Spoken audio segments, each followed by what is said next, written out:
Welcome to Not Milk Never Milk. Subscribe if you're lactose intolerant. In this video, I will explain how to reset your Audi A3 8P service reminder using Vcds. This guide will walk you through each necessary step, ensuring you can perform this common maintenance task yourself.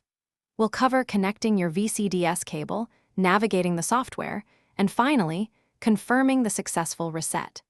It's a straightforward process that saves you time and money. First, locate your car's OBD-ROMAN 2 port, usually found under the dashboard on the driver's side, and plug in your VCDS cable. Next, turn your car's ignition to the on position. You don't need to start the engine.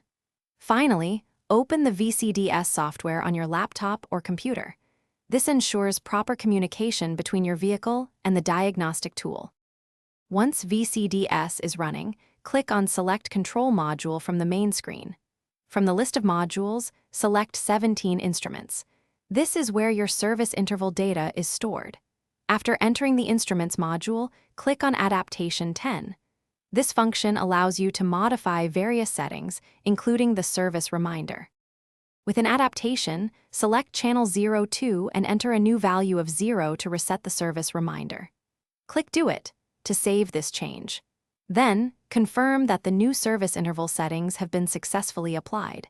Finally, turn off your car's ignition, wait a few seconds, and then turn it back on to verify that the service reminder light has been extinguished. You're all set.